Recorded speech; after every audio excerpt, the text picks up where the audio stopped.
کا مقصد صرف یہ نہیں ہے کہ آپ جائیں اور ایک چادر چڑھا دیں مہنگی، پھول چڑھا دیں.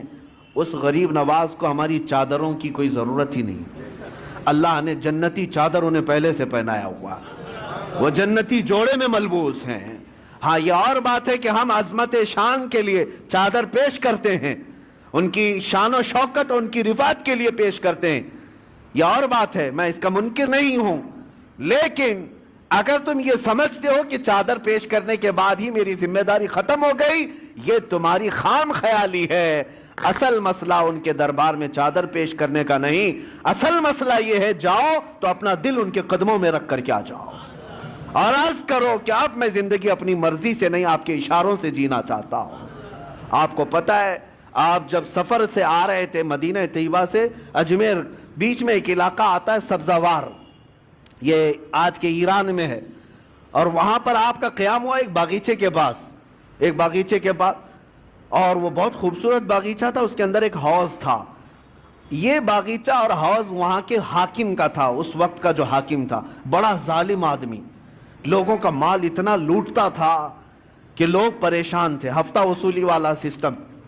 اور پھر اس کا ایسا ظلم تھا کہ کوئی باغیچے میں اجنبی نہ آئے. اتفاق ایسا کہ سرکار غریب نواز وہیں پر قیام کیے، اور آپ کی نماز کا وقت آیا تو اس حوض سے آپ وضو کرنے چلے گئے. تو وہاں پر جو پہرے دار تھے انہوں نے کہا، منع کیا کہ یہ حاکم سبزوار کا ہے، آپ مت آئیے، اگر اس کی نظر پڑ گئی تو بہت سختیاں کرے گا. حضرت سرکار غریب نواز نے فرمایا، میں عبادت اللہ کی کر رہا ہوں اور اللہ میرے ساتھ ہے. بس آپ نے وضو فرمایا، ابھی وضو کر ہی رہے تھے کہ وہ حاکم باغیچے میں داخل ہو گیا. جیسی آیا اور چیختا چلاتا کہ ایک اجنبی میرے آرام گاہ میں کیسے آ گیا ہے اور کیسے یہ حوض میں پانی لے کر کے استعمال کر رہا ہے. سرکار غریب نواز نے اس کی طرف کوئی توجہ نہ فرمائی، کوئی توجہ نہیں. وہ دندناتا ہوا قریب آیا، آپ نے پورا وضو فرمایا. وضو کرنے کے بعد اپنے قطرے چھڑک دیے اور پھر اس کی طرف ایک جمالی نظر ڈالی، اور وہ حاکم سبزوار دیکھتا رہ گیا اس حسین صورت کو. جو کرنے آیا تھا وہ کچھ اور کام تھا، لیکن قدموں میں گر کر کے توبہ کرنے لگ گیا.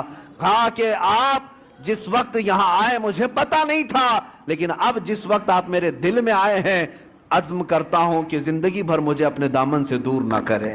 میرے عزیزو، سلطان الہند کے پاس آئے، لیکن حاکم سبزوار جو تھا غریب نواز کے قدموں میں گر کر معافی مانگا، توبہ کیا.